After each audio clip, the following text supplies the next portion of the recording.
On this vote, the yeas are 50, the nays are 50. 3/5 of the senators duly chosen and sworn not having voted in the affirmative. The motion is not agreed to. Madam President. Mr. Majority Leader. Madam President, I want to be clear about what just happened on the Senate floor. Every single Senate Republican just voted against starting debate on legislation to protect Americans' voting rights. Once again, the Senate Republican minority has launched a partisan blockade of a pressing issue here in the United States Senate, an issue no less fundamental than the right to vote. Could we have order, Madam President? The Senate will be in order. I've laid out the facts for weeks. Republican state legislatures across the country are engaged in the most sweeping voter suppression in 80 years, capitalizing on and catalyzed by Donald Trump's big lie. These state governments are making it harder for younger, poorer, urban, and non-white Americans to vote. Earlier today, the Republican leader told reporters that, quote, regardless of what may be happening in some states, there's no rationale for federal intervention. The Republican leader flatly stated that no matter what the states do to undermine our democracy, voter suppression laws, phony audits, partisan takeovers of local election boards, the Senate should not act. My colleagues, if senators 60 years ago held that the federal government should never intervene to protect voting rights, this body would have never passed the Voting Rights Act. The Republican leader uses the language and the logic of the Southern senators in the 60s who defended states' rights, and it is an indefensible position for any senator, let alone the minority leader, to hold. And yet that was the reason given for why Republicans voted in lockstep today. Regardless of what may be happening in some states, there's no rationale for federal intervention. That is both ridiculous and awful. All we wanted to do here on the floor was to bring up the issue of voting rights and debate how to combat these vicious, oftentimes discriminatory voting restrictions.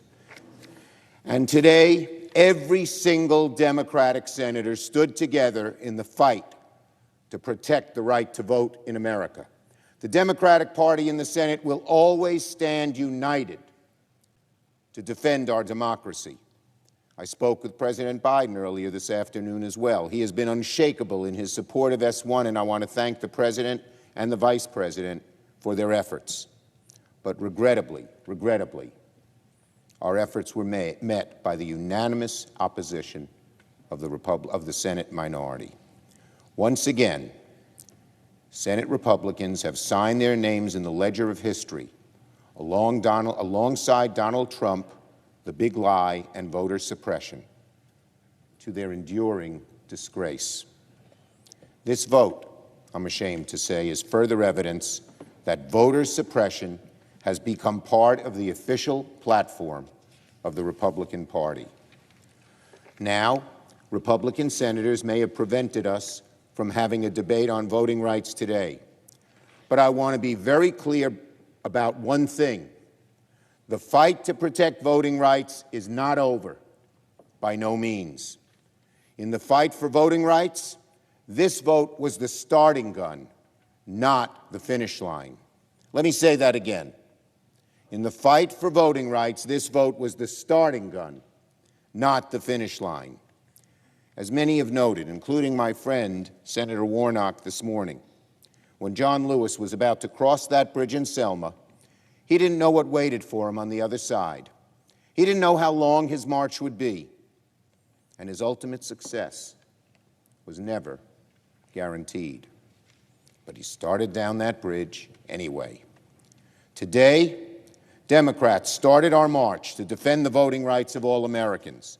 It could be a long march, but it's one we are going to make. Today we made progress. For the first time in this Congress, we got all 50 Democrats unified behind moving forward on a strong and comprehensive voting rights bill. And make no mistake about it, it will not be the last time that voting rights comes up for a debate in the Senate. Republicans may want to avoid the topic, hoping that their party's efforts to suppress votes and defend the big lie will go unnoticed. Democrats will not allow that. Democrats will never let this voter suppression be swept under the rug. We have several serious options for how to reconsider this issue and advance legislation to combat voter suppression. We are going to explore every last one of our options. We have to. Voting rights are too important, too fundamental. This concerns the very core of our democracy and what we are about as a nation.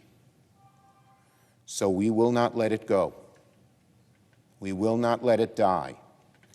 This voter suppression cannot stand, and we are going to work tirelessly to see that it does not stand. I yield the floor.